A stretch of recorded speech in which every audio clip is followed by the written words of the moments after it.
All right, all right, all right. We've done a lot of these after losses.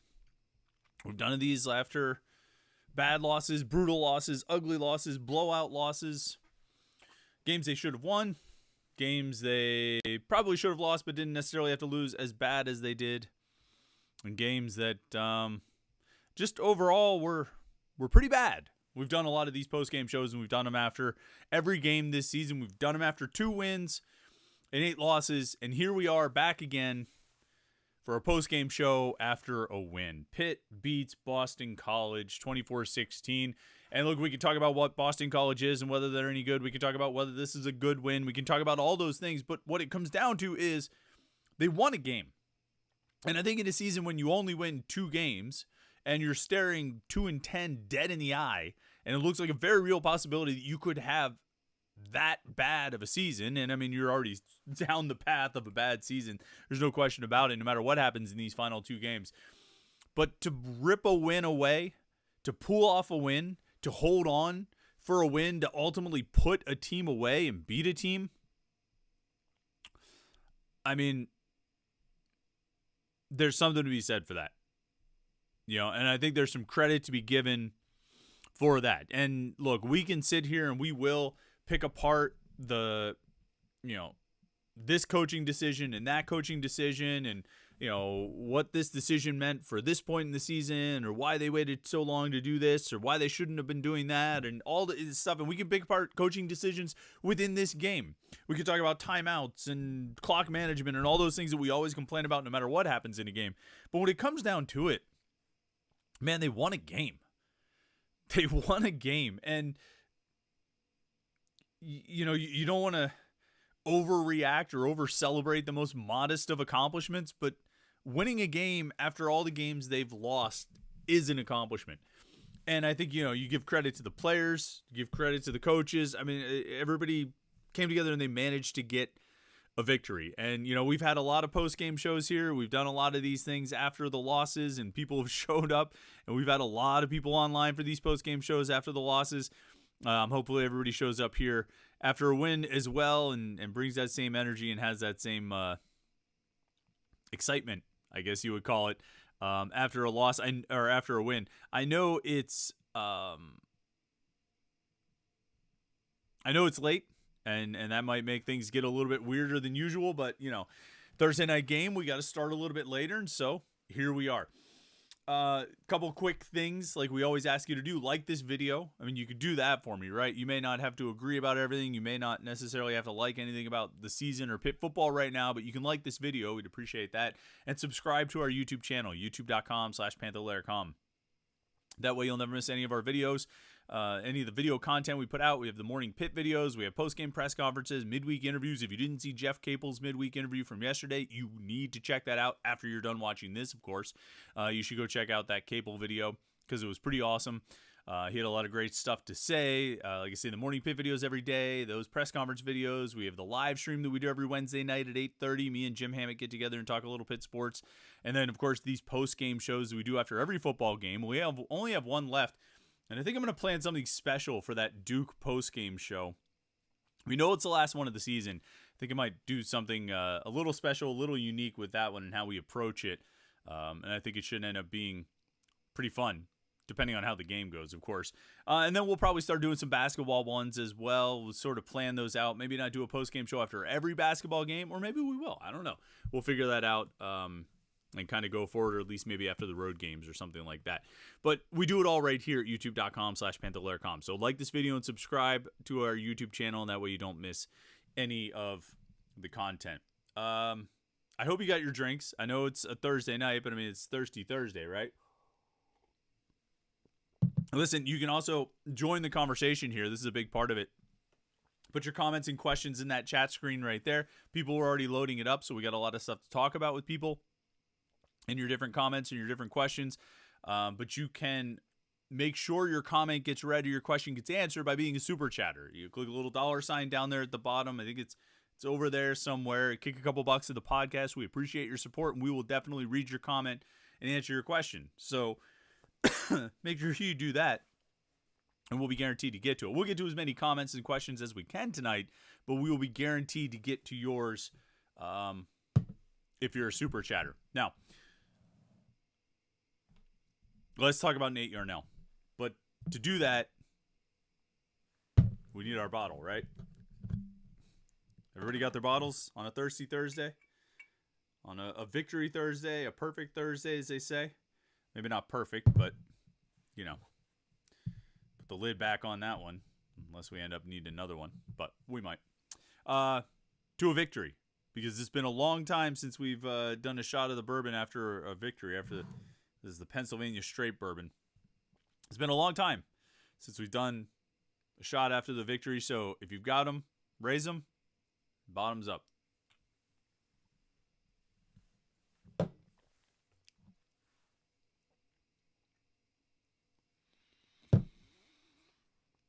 So they started Nate Yarnell today. We talked about this. We talked about this all week, didn't we? I talked about it on Wednesday. I guess it was yesterday. I'm losing track of my days, but I talked about it on Wednesday that they should start Nate Yarnell. That Pat Narduzzi left the door open, and it made sense to go with Nate Yarnell. It made sense to give Nate Yarnell an opportunity in a real game. We've seen Nate Yarnell in such a limited sample size. We saw him with a boiled down, very basic playbook in the Western Michigan game last year. We've seen him in mop-up duty, a couple snaps against UCLA, and then mop-up duty against Notre Dame and this Syracuse game last weekend. We've never seen him in a full game, in a real game. We've never seen him with a full game plan, a pretty open playbook, and an actual opportunity to go out and lead the team. The best we've seen the most we've seen out of Nate Yarnell is either just being a complete game manager, like he was at Western Michigan, although he made a couple nice throws in that game, or just coming in and making some throws in mop-up duty like he did at Notre Dame, or he did against Syracuse.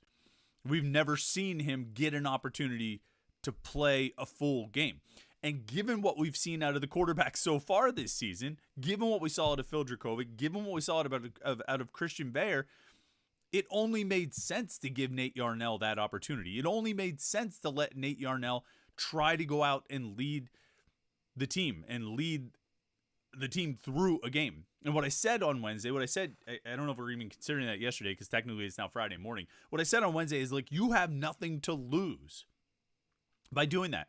You explained to Christian Bayer, we're going to give Nate a chance. We want to see what Nate can do. We still believe in you, but we'd like to, Nate has never had this opportunity, so we'd like to give it a go. And it looks like that's what they did. And it went pretty well. It went really well, I would say. 11 of 19, 200 yards and a touchdown. And it's funny, as I was walking out of Acrisure Stadium tonight, as I was heading to my car, as I was driving home, I was sort of tossing over the stats and sort of the overall performance. I'm like, it wasn't some eye-popping thing like, oh man, he just took control of the game. But I also, every time he completed a pass, I remember thinking that was a pretty nice play. I mean, his very first pass that he attempted or completed was a 2nd and 8 from the 27 on Pitt's first drive. He runs play action, rolls out to his right, and throws to Malcolm Epps, who gets 24 yards. His next pass is a scramble heave to Carter Johnson for 21 yards. You're like, okay. He might not always be able to roll out to his right. He might need to find some different tricks in his arsenal because Boston College is going to key on that pretty quick, but okay. And it just sort of continued from there. And there were a few sort of scramble plays, but he really made a lot of throws in the course of the offense. I'm thinking about a couple of the passes to Kanate Mumfield, where he went through a progression and ended up finding Mumfield maybe as his second or third option on the progression. A little slant pass to Bub Means. He gets 10 or 12 yards. Some of these simple plays, some of these easier plays. And, it was sort of, I'm reminded of the first half against North Carolina, where it seemed like Phil Dracovic was really taking the easy plays, the simple plays. His average depth of target on Phil Dracovic, his average depth of target on passes in the first half of the North Carolina game was 5.6 yards. And that wasn't the game that Nate Yarnell played tonight. But I bring that up to illustrate, the idea of sort of scheming and calling easy passes. And when that was suggested to Pat Narduzzi, he scoffed at the notion. There's nothing easy. There's no easy passes. It's tough. All this stuff. But Nate Yarnell was able to find those easy passes, not necessarily, I don't think they were necessarily schemed as, drop back, one read, throw. This is the guy the ball is going to, and no matter what you see, I think he went through his progression a few times. I think he made some reads and made some great throws, and of course, the touchdown pass to Bub Means. I mean, we've seen for all of Phil Dracovic and Christian Veilleux's shortcomings, particularly Veilleux in this instance. He made some pretty sweet touchdown passes. He came through with some really nice throws. That pump fake, I think there's a presence of mind, and obviously he had good protection on that play, so he was able to drop back and take his time, kind of reading the defense and seeing it there.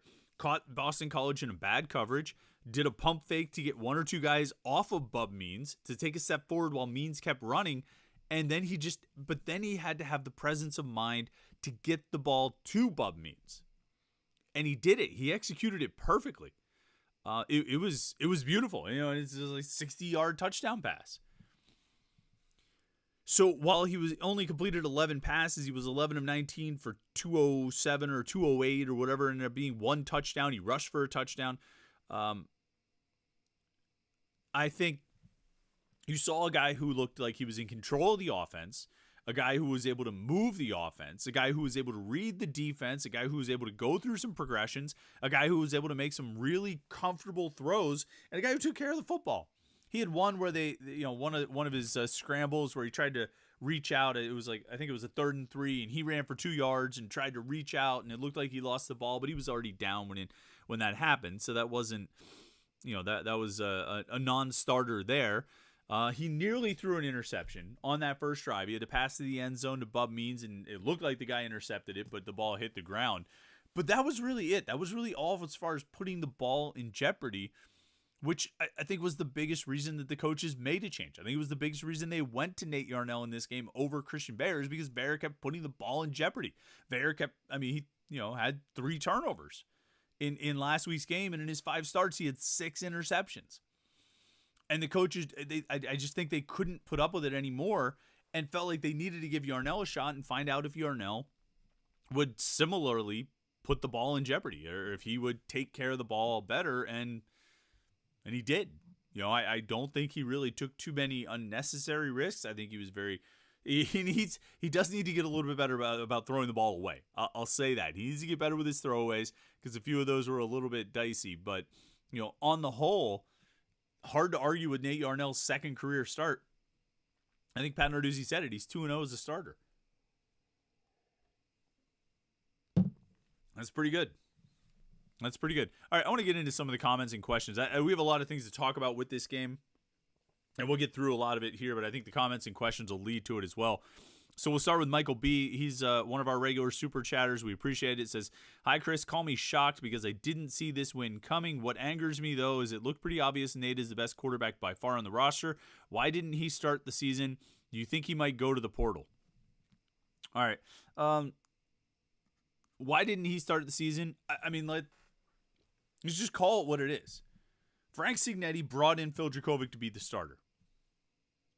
And that's it. That's it. And so Phil Dracovic was the starter. And when it was finally declared that a change had to be made, Christian Veilleux was brought in to be the heir apparent. And so it was Christian Veilleux. I think Cignetti overlooked Nate Yarnell from the start.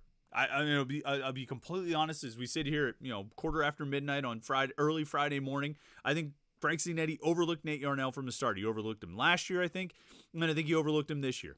I don't know. I always say I think it was an open competition in the sense that if Veilleux outperformed Dracovic, Veilleux would have started. But I don't necessarily think that was the case in training camp. And I think, coaches were convinced that Dracovic was the best option. I don't know how serious of a look Cignetti ever gave Nate Yarnell. I really don't. And I think that, quite frankly, I think it was Pat Narduzzi's call to replace Dracovic with Veilleux, and I think it was Pat Narduzzi's call to replace Veilleux with Yarnell. I left to his own devices. I wouldn't be surprised if Frank Cignetti would have stuck with Phil Dracovic all along. And so why wasn't he starting from the beginning? I think that's why. I think the offensive coordinator had the guys he wanted and went with the guys he wanted and went with the guys he believed in. and overlooked a guy who won a game for him last year. And I mean, who knows what else he's done? He's never really gotten an opportunity to do anything. And I don't know if Nate Yarnell is the savior. I'm not going to sit here and say Nate Yarnell wins the ACC this year or makes them prohibitive favorites next year. But what I will say is this, and this is probably something we'll come back to a number of times. All right, tonight's game was proof positive. If you ever needed to be convinced that it's really not that hard to win 6 games in college football, tonight's game was evidence of it. Like, who here watched tonight's game and thinks Boston College is a really good team? No disrespect to Boston College or Jeff Hafley. I think Jeff has done a great job there. I think getting that team to the point they're at now, where they're 6-5 heading into the final game of the season after they started 1-3, I think it's a huge testament to him. He's done a great job. Who thinks they're a good team? I'm not raising my hand. I'm showing you what I want you to do if you think they're a good team. But they've got 6 wins. Because in college football, if you're a Power 5 program and you schedule appropriately, it's really not that hard to get to 6 wins. Pretty much anybody can get to 6 wins. You don't have to necessarily be very good to get to 6 wins. You probably don't have to be all that great to get to 7 or 8. Okay? And so we'll come back to that a lot. I'm sure we'll say that a lot about Boston College. They're just not very good. But there's sort of proof that it doesn't take much to rattle off 6 wins and get, bowl eligibility. I'm trying to put a percentage on it. I'm not going to say I'm 100% convinced that if Nate Yarnell had started from the beginning of the season, this team would have at least 6 wins. But I'm pretty convinced that if Nate Yarnell had started at the beginning of this season, this team would have at least 6 wins. Somewhere out of the run of Cincinnati, West Virginia, Virginia Tech, Wake Forest, Syracuse, I think Pitt would have gotten 3 other wins. Really. And maybe, maybe you say, oh, okay, fine. You want to play that game? Well, they probably don't beat Louisville. Okay, fine. I still think that out of Wofford, Cincinnati, West Virginia, Virginia Tech, Wake Forest, Syracuse, and Boston College, out of those 7 games, they probably win 6 with Nate Yarnell at quarterback. I really think they're a 6-win team, with him at quarterback. And who knows if he starts at the beginning of the season, who knows how much he improves over the course of the season. Maybe he gets a lot better and it's, and they do win 7 or 8 or however many. But I think they do win 6 games minimum with Nate Yarnell at quarterback. And like I say, I'm not going to sit here and say, I'm 100% convinced of this after watching him play tonight, but I'm pretty convinced of it. I mean, he looked better than either of the other 2 guys. Would you not agree about that? And so it's a shame, but I think the offensive coordinator had his guys. What else did Michael B. ask? Do you think he might go to the portal? Well, not now. I don't think he'll go now unless he's convinced. I would say this, all right? I think, and I mean, we'll see. I think a lot of things can change. A lot of things can happen and move quickly. I think as long as he starts this game at Duke, which I expect him to, Narduzzi said probably, but I think he was being sort of sarcastic. I know I tweeted out that quote. A lot of us tweeted out that quote from the post-game press conference when Narduzzi was asked if Yarnell will start at Duke. He said probably. I think he was being sarcastic, almost as if, obviously, he will. He won the game, and so he's going to start. He won the game and he didn't turn the ball over, so he is going to start in the season finale at Duke. But I think, if he starts that game, win or lose, he gets 2 starts to end the season. He's probably convinced that he's going to get a fair shake at competing for the starting job in the spring. And as long as that's the case, I think you keep him here. You get him here for the spring semester.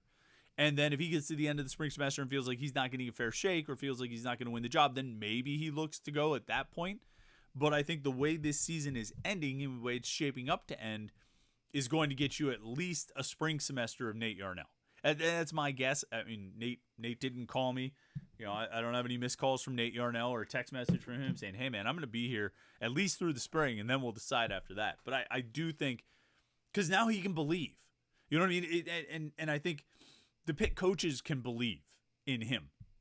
And he can believe in the opportunity that he might get because he's getting that opportunity now. If they kept going through these final 2 games with Bayer and they kept having the same problems, they kept turning the ball over and the offense kept not moving, then Yarnell could sit back and be like, man, what are we doing? I'm not going to get a chance here. And have legitimate evidence to back that up.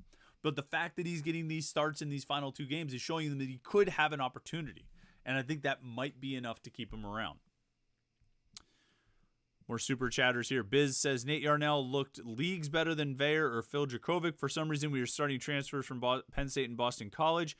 Narduzzi deserves a stern speech. LOL. I mean, I don't know what to tell you. I mean, I think they went into last offseason saying we need options for 2023. We need quarterbacks for 2023. And I think Frank Signetti wanted to get a guy for 2023, a veteran senior, and then an underclassman that could learn for 2023 and step into the starting job in 2024 and beyond. And so that's what he went and got. He went and got Phil Dracovic. He went and got Christian Veyer. But he seems to have overlooked the fact that he also had a guy on the roster who kind of would fit that younger quarterback role as well. And that doesn't mean he shouldn't have gone to get Veyer, but give the guy you've got a chance too.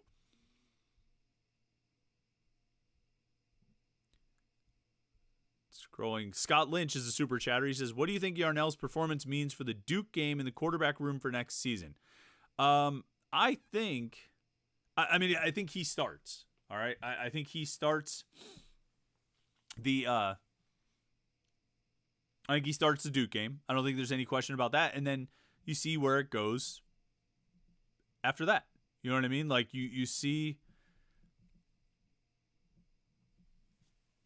what happens in the offseason as far as whether you need to go get a transfer quarterback. And I still wouldn't be surprised if the coaches decide to do that. And then you have a competition in the spring and see who emerges as the best option. Funny note, I've been sort of talking about this and tracking this. I've mentioned it from time to time that with this win today, over the last 2 seasons, quarterbacks who Frank Signetti did not bring to the team, did not bring to the program, Pitt is 10-4 in those games. With quarterbacks that Frank Signetti did bring to the program, Pitt is 2-8. Do with that what you will. Christian Ricketts says, the seniors who didn't walk, what's your best guess on what they end up doing? Staying or transferring or ending up declaring? Let me bring up, I had that list, but I don't want to miss it. Guys who did walk for senior night, Eli Kostanovich, or Kasanovich, I apologize, I always get that wrong. Bub Means, Phil Dracovic, Malcolm Epps, AJ Woods, MJ Devonshire, Marquez Williams, Josh Junko, Brandon George, Jake Cradle, Blake Zabovic, Tyler Bentley, Devin Danielson, David Green, Sibo Flemister, Shane Simon, and Matt Gonsalves. That's, I don't know how many guys that is, but out of those guys, there's 4 who still could come back as super seniors next year. Bub Means, MJ Devonshire, Brandon George, and Matt Gonsalves. And then there was a list of guys who are seniors but didn't walk. And I'm going to bring that. I tweeted that list. Here, seniors who did not walk or get recognized at senior day. Daniel Carter, Carter Johnson, Jason Collier, who did not play on the offensive line tonight. Ryan Jacoby, Dayon Hayes, Bam Brema, Nate Temple, who did not play tonight. I didn't even see him on the sideline. He must be hurt, I guess. But I don't want to speculate. DeAndre Jules and Bengali Kamara. So Daniel Carter, Carter Johnson, Jason Collier, Ryan Jacoby, Dayon Hayes, Bam Brema, Nate Temple, DeAndre Jules, and Bengali Kamara. Seniors who did not participate in senior night. Now, nothing's a guarantee. Nothing is definite. But you would sort of assume that those guys are probably planning to come back. I think even if they were planning to transfer, they would walk. Or if they were even considering the possibility of transferring, they would walk and go through the senior night recognition. But they didn't. So I think that sort of implies that they're going to come back. Dayon Hayes made it pretty clear. He was asked, do you feel like you have unfinished business? He said, yeah, I do. I ain't going nowhere. Or I'm not going anywhere, or something like that. The rest of these guys, I think Jacoby, you would assume, is coming back after getting hurt and missing all season. And the rest, I guess you assume, are returning. Daniel Carter, Carter Johnson, Jason Collier, Hayes, Bam Brema, Nate Temple, DeAndre Jules, Bengali Kamara. I don't know if I think all those guys will come back, but if any of those guys had decided they're not going to come back, I think they probably would have participated in senior night. And maybe even if they were on the fence about it. If they were planning on transferring, I think they probably would have participated and gotten the recognition. But I don't really know. I really don't know what to make of that. I thought it was interesting. It's a big group.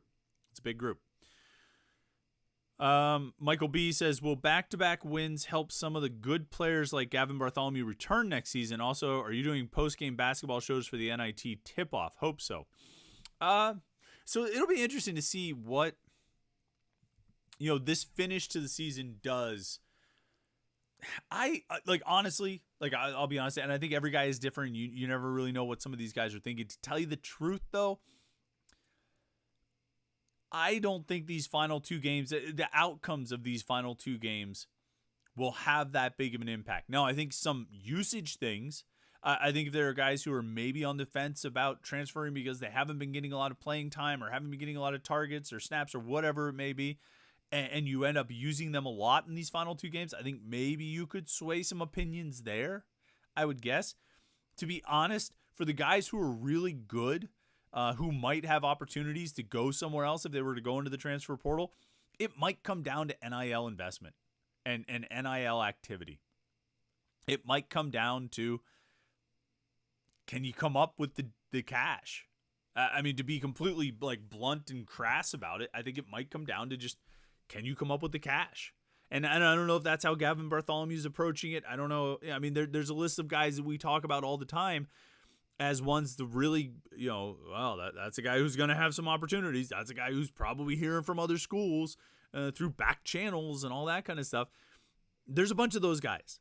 And I think for a number of them, they're going to have NIL opportunities, and Pitt's going to have to find a way. And when I say Pitt, it's sort of the extended Pitt family on the periphery of Pitt, not Pitt itself, not Pat Narduzzi or anything like that. But there's something that's going to have to happen. You know what I mean? They're going to have to work to keep some of these guys. And I think that'll ultimately impact things more than the outcomes of these final two games. If they finish on a 2-game winning streak, I think that'd be great. It'd create a lot of good vibes. But I don't know if it's going to sway anybody one way or the other. So that's, and then when you start talking about some of the older guys, some of those seniors that we mentioned, like Bub Means, MJ Devonshire, Brandon George, Mac and Salves, those guys are seniors who walked on senior day but could come back. I think for them, you're going to also be talking about the temptation to go pro, and you're going to be looking at, whether, what kind of grade they get from NFL scouts or how they're sort of projected to go in the draft. And it's going to come down to those decisions for those guys, in addition to possible transfer opportunities. So there's a lot. I think there's a lot of moving parts and a lot of pieces that go on here once we get to the offseason. Still have another week or so before that, and the transfer portal opens the Monday after the conference championship game. So you go through this week, Thanksgiving week, you play the Duke game, and then you have another week after that to really try to get things lined up and get your ducks in order, or however you want to call it, to try to keep the key pieces of this team together heading in next season, while you're also working to find those other pieces that you can add from the transfer portal yourself. It's like you want to keep all of your good guys and then go get all the other good guys and bring them in. Let's see. Any other super chatters here? RJ Seaman 38 says Narduzzi a fool and needs to fire Frank Flintstone tonight. Well, whatever. We've talked about changing coaches mid-season or firing coach. It's not going to happen. Narduzzi's not going to do it. I don't see him doing it before the final game of the season. I shouldn't say definitely not. Anything's possible, but I just don't see it happening in the final week of the regular season. It could, I guess, but I'm guessing it won't. I advocated for something along those lines last week in the 3-2-1 column, where I said, look, if you're going to do it now, so you can get a head start on the transfer portal. If you're going to try and go get a quarterback, you can get a jump on it by getting your new offensive coordinator hired. If you're going to make that change, make it sooner rather than later. I just don't think Narduzzi's going to do it. I even asked him about it, and I don't, it's pretty clear he's not going to do it. Maybe he'll surprise us, but I think that's unlikely. That said, Yeah, you do need to change the offense. I mean, the offense has been the weak link over the last 2 years, and that's with personnel decisions. That's with the direction of the offense. That's with the approach of the offense. It's all falling well short of where it needs to be in order for this program to be competitive. And speaking of personnel, I mean, you guys know, if you've watched these videos, if you watch the Morning Pit, you watch the post-game shows, you read stuff I write, basically any time I can say it, I do. Rodney freaking Hammond, people. I mean, like, how many times did we talk about this? How many times have we talked about how they need to give the ball to Rodney Hammond? That it's enough. It's enough with Sebo Flemister. No disrespect to Sebo. Like him, Captain Sebo and all that stuff. But I mean, what more do you need to see from this guy? What more does he need to do to be the lead back? If there's, unless there's an injury that has dogged him all season, it is entirely possible that there is. Okay? But if that's the case, then all right, I can understand it. But if there's anything else, if he's not been hurt over the last 11 games or 10 games prior to this, I don't know what you're doing. And I don't know if you know what you're doing when you're not using. Excuse me. I'm getting too worked up, and I don't want to hit the mute button because I don't have an issue like we had last week where I ended up muted for multiple minutes. Like, I don't know what you're doing if you're not using him. 15 carries for $145, almost 10 yards per carry. This is clearly your best running back. And he has clearly been your best running back from the jump. Since day one, he has clearly been the best running back on the team. And he's had games. I mean, let me bring up his game-by-game totals here. It's just unbelievable.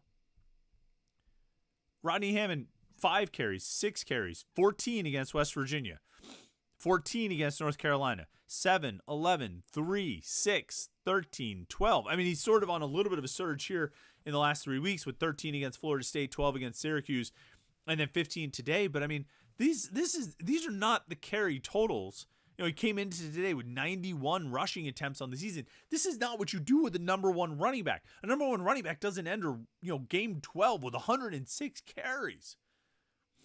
And you see what he can do when you give him the ball consistently. That touchdown run, he kept talking about how, after the game we asked him about that run, he kept talking about how, I knew nobody was going to catch me. Nobody was going to catch me. Well, I was impressed with the breakaway speed. Big number 96 was trying to catch you there. But what impressed me more was, the skip hop past, 3 different tackles. Plus, Pat Narduzzi shouted out Kenny Johnson for a big block on that run as well. But, I mean, getting away from tackles, he did such a good job on that run, and then he found some open space and was just gone. How did this guy have a game where he had 3 carries? How is this guy not getting 15 carries per game? 12 to 15 to 17 carries per game. And maybe he's been hurt. And in which case, okay, fine. It makes sense that you didn't use him. But if it's anything other than that, if he's been healthy and this has been his usage up until this point,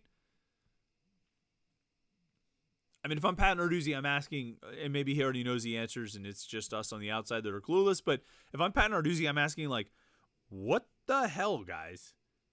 Why are we not giving the ball to Rodney Hammond? Why is he not in there more? Because he makes things happen. You need to find those guys who make things happen. Rodney Hammond makes things happen.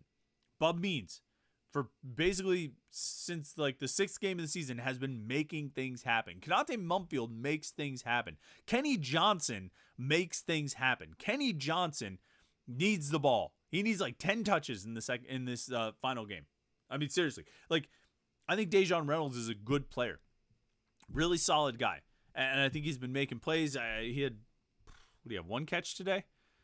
But it was a good one. Yeah, he had 1 catch for 24 yards. I mean, that's great, and I think he's good like that. He can be really solid and find a hole in the zone and, good possession type of guy. Kenny Johnson is a game breaker. He has game-breaking ability. Excuse me.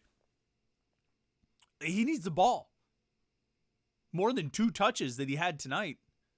One rushing attempt for 14 yards on like a double reverse, and one catch, one reception for 6 yards. He needs more than 2 touches per game. And I'm not talking about special teams. Kenny Johnson is a playmaker. Get the ball to Kenny Johnson. Just like you need to get the ball to Rodney Hammond. Just like you need to get the ball to Bub Means and Kanate Mumfield. If Gavin Bartholomew's out, I mean, looks like Malcolm Epps and Carter Johnson can catch the ball a little bit. You got some players on this team. You got some guys who can make plays with the ball. You just need a quarterback who can get it to them, and an offensive line that can block a little bit and give them time. Speaking of the offensive line, 9th different offensive line combination, 9th different starting offensive line combination in 11 games. And on top of that, they used 5 different offensive line combinations in this game. They changed O-lines 1, 2, 3, 4 on like 4 consecutive possessions in this game. And it's like, oh, we got Jake Cradle at left guard and Blake Zubovic at right guard. All right, now let's do Cradle at left guard and BJ Williams at right guard. All right, now let's do Zubovic at left guard and Cradle at right guard. All right, and now let's go back to Cradle and Williams. All right, now let's go Zubovic and Williams. All right, now let's go back to Zubovic and Cradle and move them around left and right. And I mean, it ultimately kind of worked. What did they finish with? Boston College didn't have any sacks, and Pitt obviously averaged 6 yards per carry on 33 rushing attempts. They almost had 200 yards. They've only had 200 rushing yards once this season. I think it was the Wofford game. They finished with 197, and that's with 2 yards lost on kneel downs. So they were really close, 199. They were right on the cusp, but they couldn't quite get over that 200-yard mark. Finished with 404 yards in this game, 404 yards of total offense, which I actually want to look up something because there's something I think that's notable about that. Just the 3rd time all season Pitt has gone over the 400-yard mark. One time was against Wofford. They did it again against Wake Forest, and now with Nate Yarnell, they go over 400 yards for just the 3rd time all season. Pat Narduzzi said no regrets, and I kept expecting him to. He was asked if he regretted not going to Nate sooner, and he said, no, there's no regrets. I expected him to point to his collarbone where there'd be like a no regrets tattoo, but unfortunately he didn't do that. But Pat Narduzzi said there's no regrets. I mean, shoot, man, I'd probably have some regrets. I don't know if I'd admit it in public, but I'd probably have some regrets when Rodney Hammond runs for, buck. What did I say he has? 45? 145, and Nate Yarnell leads you to a 400-yard game and a win. I might have a few regrets. Just a few. Let's see what else you guys got.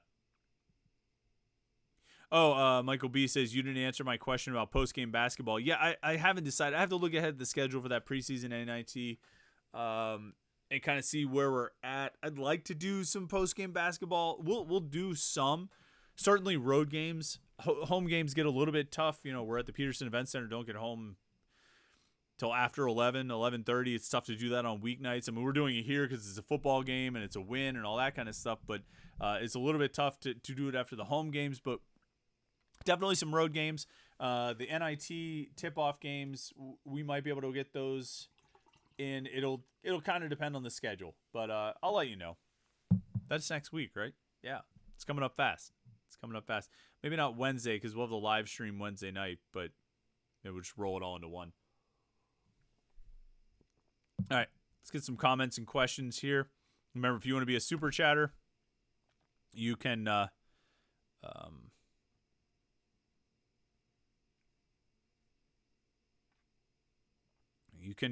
click the $ at the bottom. We will definitely read your comment or your question.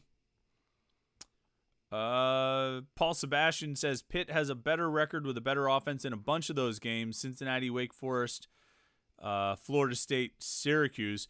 Yeah, I mean, I think Paul, and it's unfortunately it's a common theme of last year and this year. that you can look at any number of wins or any number of losses and say that game was lost by the offense. You know, the defense played well enough to win. The defense played well enough to beat Georgia Tech last year. The defense probably played well enough to beat Louisville. It wasn't perfect in that game, but the offense was so bad in that game that I think offense cost them 2 losses, or it cost them 2 wins, I should say, against Georgia Tech and Louisville last year. You know, and that's the difference between 8-4 in the regular season and 10-2. And then you look at this year, like, yeah, Cincinnati's a tough one because the defense got run all over in the first half. Although they locked it down in the second half, and the offense just could never really make up for it. Absolutely the West Virginia game. If you only give up 17 points, you should win. I would contend the Virginia Tech game too. I know Pitt's defense struggled to stop Virginia Tech's rushing attack. But part of that was that Pitt's offense couldn't stay on the field. They couldn't extend drives. They never did anything themselves. You know, their best drive was a one-play 75-yard touchdown throw. Wake Forest was absolutely a failure of the offense. No matter what that third-string quarterback was able to do against Pitt's defense in the waning moments of the fourth quarter, the fact that Pitt's offense went like 10 drives, they had 2 touchdown drives, and all the drives in between, they got a field goal out of it, and it was like 10 possessions. Like that's a failure of the offense. That's a loss that's on the offense. I don't think there's any question about it. Syracuse, I think, is the same thing. I mean, that is just yeah, they got gashed. Pitt's defense, got beat up by that offense. Syracuse ran all over them. But you commit 3 turnovers that all lead to touchdowns. That's on the defense, but that's also on the offense. And the offense could have won that game. I fully believe it. I think if the offense was able to extend the lead and put, a score or 2 scores, if they were able to put 2 scores between them and Syracuse, I think that game's over. I don't think Syracuse can come back from being down 2 scores. I think Syracuse would start to feel like they needed to throw the ball, and they would have failed when they attempted to do so. And so absolutely, I think that loss is on the offense. Florida State, yeah, I think an opportunity was there. The defense played well enough to give you a chance, but that was going to be tough. But the thing is, we don't need to stretch our imaginations all that far just to talk about West Virginia, Virginia Tech, Wake Forest, and Syracuse. That those 4 games put Pitt at 7-4 heading into the final game. That's not great. We still have a lot of things to complain about. We're sitting here talking about how bad the defense has been, but at least they've got 7 wins. At least they're going to a bowl game. At least they're not 3-8. Offense absolutely takes the blame for that, Paul. I think you're entirely right. It's a failure. It was a failure of the offense. All right, let's get through questions. I'm going to start at the top here and try to get through as many as we can in the next 15 minutes or so. I was going to say DeLuca, but DeLucia? We'll give you that, Daniel. Says, pretty interesting how Rodney Hammond was somehow able to run for 145 yards when they actually gave him the ball. I know, it's crazy, right? Who knew that your number 1 back would go for like a lot of yards and average almost 10 yards per carry if you just gave him a healthy workload? Nobody ever could have seen that coming. It's not like we talked about it all the time, right, Daniel? Chevy Troutman says, why, and this is not the real Chevy Troutman, but someone using that name, says, why couldn't we show some respect and put in 5? You know when the time to do it. All right, and we were all getting excited in the press box about the possibility of this happening because it would have been awesome if they did it. All right, Pitt's up 24-16. They force Boston College to punt. They get the ball back with 2.5 minutes left. Rodney Hammond runs for 14 yards and gets the first down. First down from the Boston College 48. Sebo goes for a yard. Boston College calls a timeout. Second down and 9 from the 47. Hammond goes for 2 yards. 3rd and 7 from the 45. Nate Yarnell scrambles for 4 yards. It's 4th and 3 from the Boston College 41. And that was the time.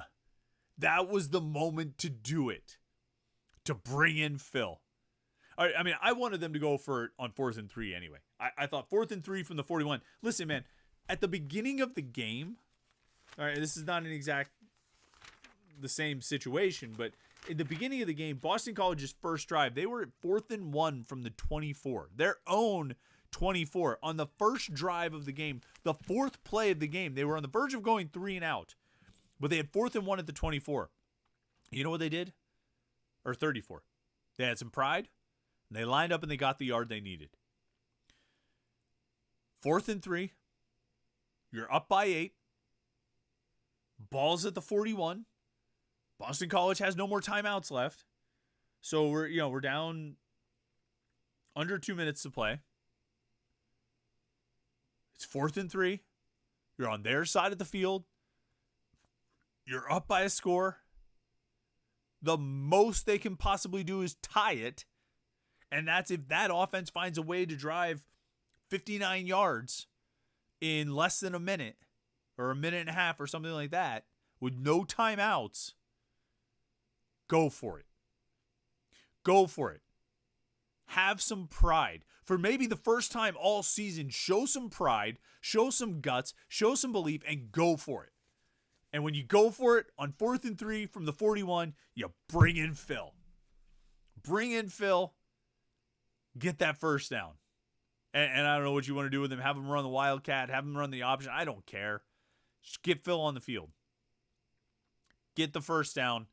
Win the game. You get the first down, you can kneel it out. Game over. They end up, like an unbelievably stupid series of events occurred after that. A delay of game, and then an offside penalty, and then a punt with more flags, and just back and forth, a bunch of nonsense. But if you just line up on 4th and 3 at the 41, Phil Jakovic, it would have been so perfect. So, no, to your question, Chevy Troutman, I don't think that was showing anything about showing respect, but it would have been great if they had done it. It would have been fantastic.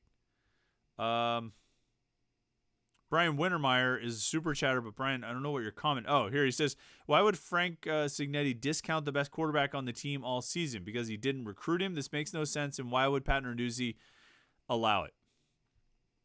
All right, here's what I would say.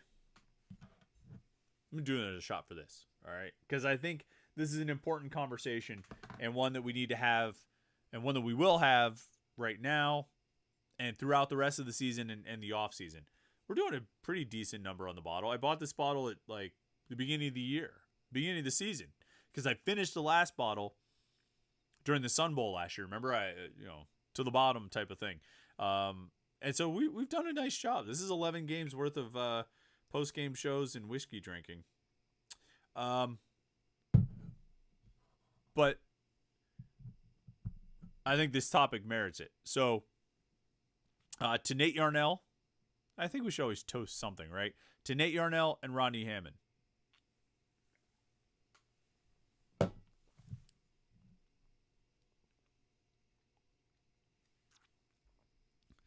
Always got to have the chaser. So Brian says, why would Frank Signetti discount the best quarterback on the team all season? Because he didn't recruit him? This makes no sense.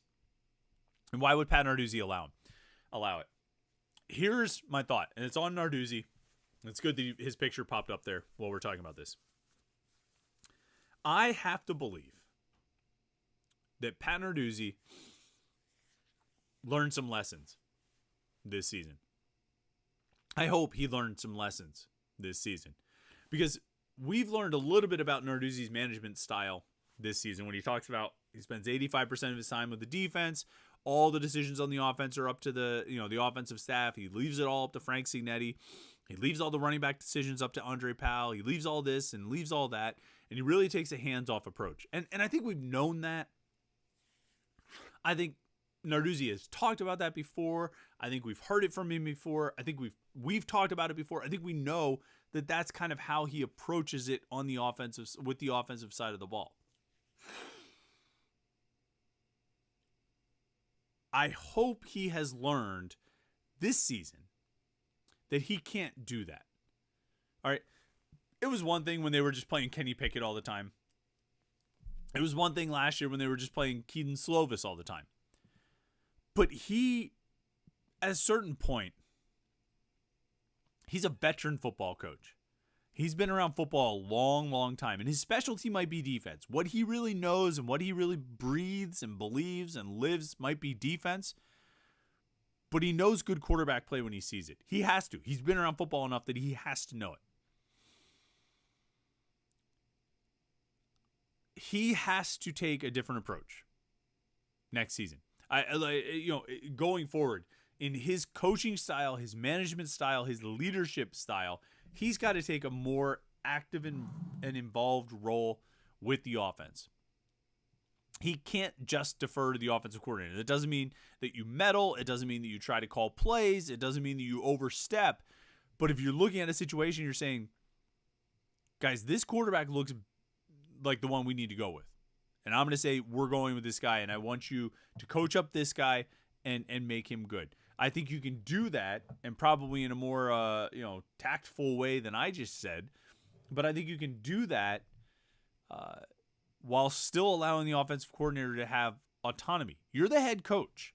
You've been put in that position to run the program. You've been put in that position to lead the program. You've been put in that position to make decisions which will lead the program to victory. And the decisions that were made this year, particularly on the offensive side of the ball, were not made. I don't know what their motivation was, but they did not lead the team to victory. They led the team to 3-8. And twice when they've made a change in quarterback, it's led to a win. Right? I mean, they changed from Phil Dracovic to Christian Bear, and they beat Louisville. They changed from Bear to Nate Yarnell, and they beat Boston College. Pat Narduzzi has to be more involved and more active with the offense than he has indicated in the past. And probably more active and involved than he has been in the past. He's got to. And I think if anything, if there are lessons he takes from this season, and I think there probably are a lot, and there should be, one of them needs to be the significance of his role on offense and how important it is that he is heavily involved on offense and that he has his input there just as much as on defense because he's the head coach. He's the CEO and he's in charge of it all. Let's see if any other super chatters. Josh Newark says it's absurd that it takes me a season to get through a bottle. Well, I don't.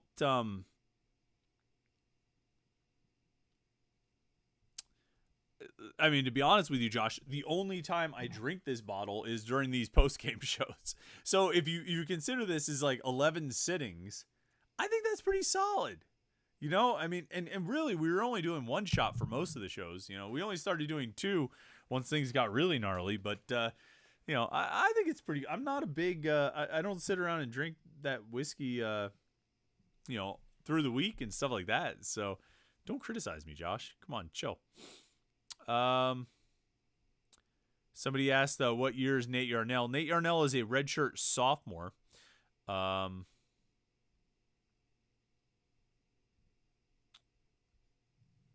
80 proof is absurd. I'm just reading some of the comments. RJC Man said that 80 proof is absurd. This is like 84 proof. So, I mean, we're not trying to get trashed here. Nate Yarnell is a redshirt sophomore, so he's got 2 more seasons after this. He was in the recruiting class of 2021, so he doesn't have that super senior year. He wouldn't be able to take the COVID year, so he's got 24 and 25 left to play. Same with Christian Bear. And that's what was always interesting about Bear, the addition of Bear is that he and Nate Yarnell both have the same eligibility. But Bear was the hand-picked heir apparent to the hand-picked starter for 2023. So who knows if those were good decisions or not. Right now, I know that Nate Yarnell has won a game, which all of Pitt's starting quarterbacks this season have won a game. Who can get to 2 first? Who can get their second win this season first? Nate Yarnell will get the opportunity, and we'll see if he can be the only Pitt quarterback this season to win 2 games as the starter. That's ignominious. Let's see here. Chris AMG says, y'all are asking the wrong questions. You should be asking how much NIL money is committed to each quarterback, then compare it with playing time. You'd be surprised at what you find. Explains a lot. I don't know if NIL is I don't know if NIL was really a huge factor with the quarterbacks, to be honest with you. I don't think there was much involved there with Phil Dracovic. There might have been some with Christian Bayer. And I mean, Nate Yarnell, I think he's got the team deal, but I don't know if there's much beyond that. I don't know if NIL, and I mean, ultimately, once these guys get, I think NIL can get a guy to a certain school. Once they get there, I think, NIL becomes less of a factor. I don't think it has a huge impact on playing time, or it shouldn't at least. I mean, they should play the players who are the best players. And, if you find out that the guy who got a lot of NIL money isn't the best player, then it wasn't money well spent, but it doesn't mean you should still roll him out there all the time. We're Penguin says, did we already toast the seniors? You know what? I didn't. And I'm not going to do another shot to I'm not going to do another shot to toast the seniors, but yeah, shout out to them. A quick glance over the stat sheet here. Senior wise, Sibo Flemister 9 for 16. Daniel Carter had 1 carry for 0 yards. Carter Johnson 2 catches for 36 yards. Malcolm Epps 1 for 24. So shout out to him. He had a pretty nice one. Defensively, Pitt seniors. Bengali Kamara is the senior. He had 8 tackles, 1 sack, and a TFL. He was third on the team in tackles. Deion Hayes is a senior. He had 6 tackles, 2 sacks, and 3 tackles for loss. I think he plans to come back, though, I believe. Shane Simon is a senior, 5 tackles, 1 sack, 1 TFL. Brandon George is a senior, 4 tackles. David Green, 3 tackles. MJ Devonshire, 3 tackles and a pick. Tyler Bentley, 3 tackles. Marquez Williams, 2 tackles and a pass breakup. Bam Brima, 2 tackles. DeAndre Jules, AJ Woods, 1 tackle each. So, I mean, shout out the seniors, and I tell you what we shout them out for. Not necessarily what they did today, not necessarily what they've done this season, but I mean, the seniors this year were part of the ACC championship team. They were part of the team that won 9 games last year.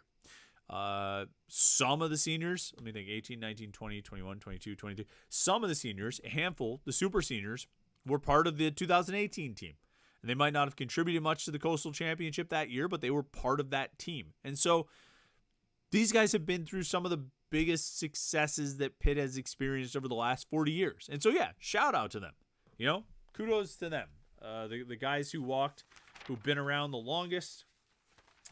I mean, you know who they are. You know who the seniors. I don't need to read their names again. We did that already. But I mean, some local guys, Cradle and Zubovic and Danielson, David Green, and then guys and MJ Devonshire, and guys who've been around a while. And they were a big part of that ACC championship team. And so, yeah, shout out to them for sure. We're not going to toast them because I'm not going to do another shot because I got more work to do once we get done with this live stream. But shout out to them for sure. See if there's anything else here that we need to get to. Brock H2P is a super chatter. He's jumping in right under the gun. Appreciate you doing that. It says, can you see a guy like Donovan McMillan testing the draft waters this offseason? Also, what do you make of the lack of playing time from Elliott Donald and Nakai Johnson? Donovan McMillan's an interesting guy. Right now he's got 99 tackles with 1 game left to play. Did you know under Pat Narduzzi, only 1 defensive player has ever recorded 100 tackles in a season? That was Jordan Whitehead in 2015. No defensive player has ever gotten 100 tackles since then. Now, in 2016, Whitehead got hurt and missed a bunch of games. So he probably was on pace for 100 tackles again. I think he missed a game due to suspension in 2017. So again, similar situation. DeMar Hamlin and Paris Ford both got into the 90s in tackles. But they also both got ejected and missed, at least a half game, if not, 2 half games in each of those seasons when they piled up the tackles. So there were opportunities for guys to get 100 tackles. Donovan McMillan is looks like he's going to do it. He only needs 1 tackle next week at Duke to cross over into triple digits, and my guess is he'll have more than 1 tackle in that game and potentially top Jordan Whitehead, who had 109. Could he go to the NFL? I feel like there are enough holes in his game that he probably will, decide to come back and play at least one more year at Pitt, if not two. He was in that 2021 recruiting class. He's another redshirt sophomore. But we'll see. At this point in college sports, I can't rule anything out. I've seen guys make crazy decisions, things I never would have imagined possible. And a lot of times they end up paying a price for it. So I can't rule anything out. Could Donovan McMillan go to the pro? Try the NFL? I guess. I don't think it's a good decision, but I guess. As far as Elliott Donald and Kai Johnson, I mean, I always hold out hope for guys. I just don't give up on guys. You never know who's going to turn up, in their fifth season. DeAndre Jules had a really good year this year, particularly compared to like every year of his career up until this point. So I don't want to give up on anybody.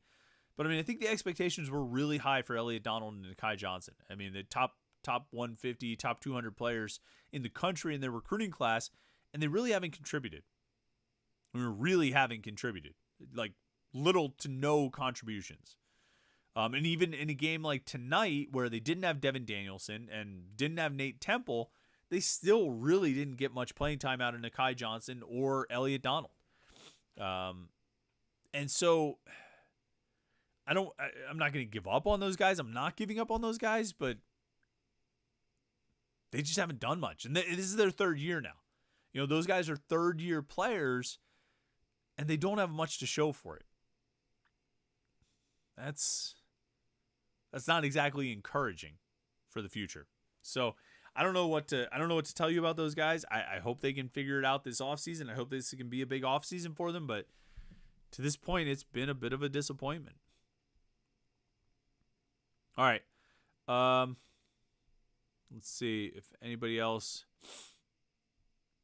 is chiming in as a super chatter. I don't see anybody else, but we do appreciate everybody who tuned in. Lots of good comments, lots of good questions. Look, and ultimately, we got off onto a lot of different topics tonight. I kind of figured that would be the case, just because there's a lot of things to talk about right now. But when it comes down to it, Pitt got another win. And in a season where they only had 2 wins coming into today, I think you appreciate that I think you appreciate the wins even more, because they beat Wofford and you spent a lot of weeks waiting for that next win to come. And then it finally came and they beat Louisville and you thought, okay, they're going to win a couple more here. They're going to rattle off a few wins. And then they went into a hole again. It's Wake Forest, Notre Dame, Florida State, Syracuse. That's a month. That's 4 weeks of losing. And so when you finally get back and they pull it off and they win another game and they do it at home and they do it in the home finale, and no, there wasn't a good crowd there. It was dead. It was an announced crowd of 41,000. It wasn't 41,000 people there. Even the students didn't show up, and the students always show up, but there weren't a lot of them at that game. But to show up, for the team to show up, to fight like they did, to battle some adversity. There were points where things weren't going well on offense and definitely points where things weren't going well on defense, and still, and come out with a win with a new quarterback, a running back who needed all these carries all season long. It's just good to get a win. You know what I mean? It's just good to get back in the win column. So credit to Pitt, credit to the players, credit to the coaches for pulling it off. Now they're 3-8. They get one more game left to play. See how they do against Duke in the season finale. We will be live after that game, probably pretty much as soon as it ends. And I think we'll put a dent in the bottle on next Saturday. But for now, Pitt wins. They're 3-8 on the season. Not a great record, but at least they're coming off a victory. 24-16 win over Boston College at Acrisure Stadium. Listen, we're gonna have a morning Pitt video tomorrow, so make sure you're tuned in for that. And then Pitt fans, you can just enjoy the weekend. Be a nice, quiet weekend, just watching your fantasy team and watching college football that doesn't involve Pitt winning or losing. So you got that, which is pretty nice. So Pitt wins, and we had a good talk here. I appreciate everybody who tuned in tonight during the live stream, all the comments and questions, all the super chatters. You guys are great. I appreciate everybody who watched the video later on during the day or in the week, whenever it is that you watch. Make sure you like this video and subscribe to youtube.com/Panther-Lair.com. That way you won't miss any of our Pitt video content. Yeah, I think that's about it. All right, I'm going to get back to work. You guys get some sleep, and we will catch up with you in the morning for the morning pit right here on youtube.com/Panther-Lair.com.